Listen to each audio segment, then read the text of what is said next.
Hey there, it's Pam coming at you. I'm the ringleader of the Creative Revolution, and I'm here to talk to you tonight about connecting and taking advantage of the opportunities that come your way. So, when you have a chance to talk about your creations and your art, do you always take it?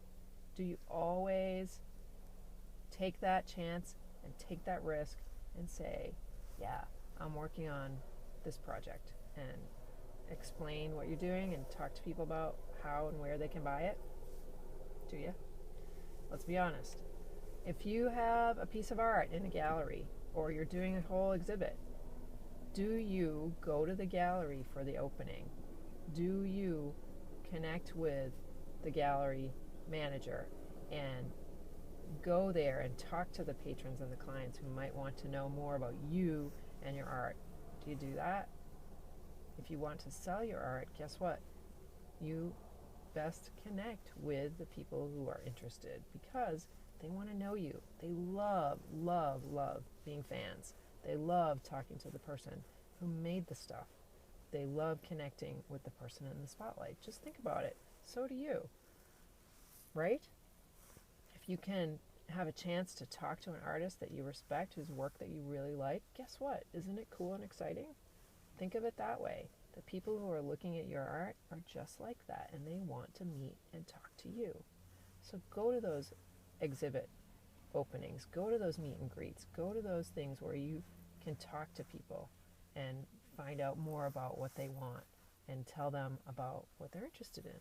If you have a book that's for sale at a local bookstore or even a Barnes and Noble or Borders, have you ever been to that bookstore or to any of the bookstores in your area and talked to the manager or the owner about how you could help to promote your book and sell it off those shelves? If not, think about that. You could go and offer to do a reading or a book signing or just stand at the bookshelf and talk to people who come to that section, shake their hand, tell them you'll sign their copy if they buy it, tell them about your book. Plenty of people have done that kind of on the ground marketing. Guess what? It works because people want to get to know the artist, the writer, the musician, the designer. They're thrilled when they get a chance to do that.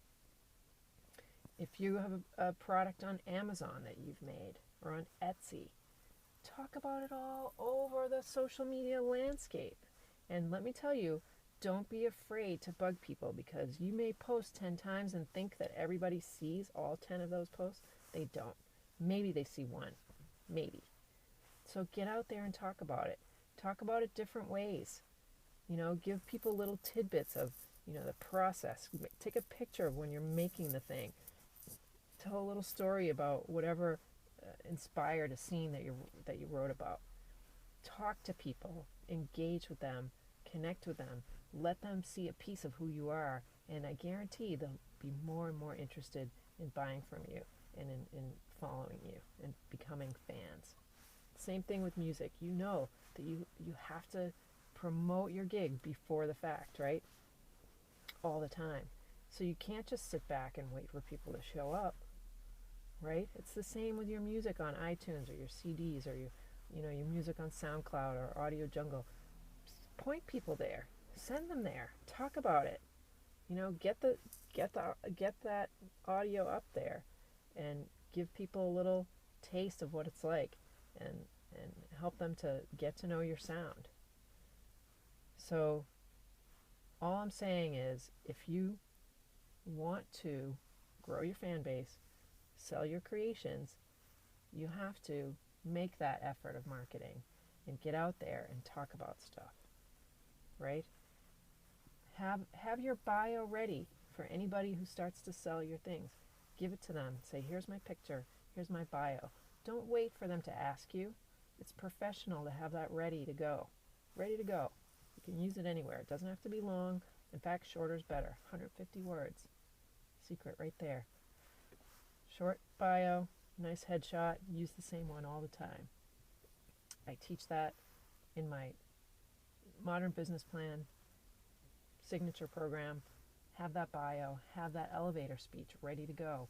because just like any business, you need to be able to tell people who you are and what you do. And it has to be succinct and it has to be understandable, right? So no matter what business you're in, no matter what you're selling, you have to work on the marketing and promotional angle. It's a daily job. It has to be done. And if it's not natural to you, it's only because you haven't learned it yet. So don't let that freak you out. There are plenty of ways to learn it. I teach a bunch of ways. And I also provide a service, promotional services, if you don't want to do the nitty gritty, if you don't want to learn how to write a press release, if you don't want to, do the initial networking, I can hook you up. So just check my website, PamelaCWills.com, or send me a message and we can talk about it. I'd love to help you sell more of your creations and get your stuff out there, because guess what? We want it. So get on it. See you next time.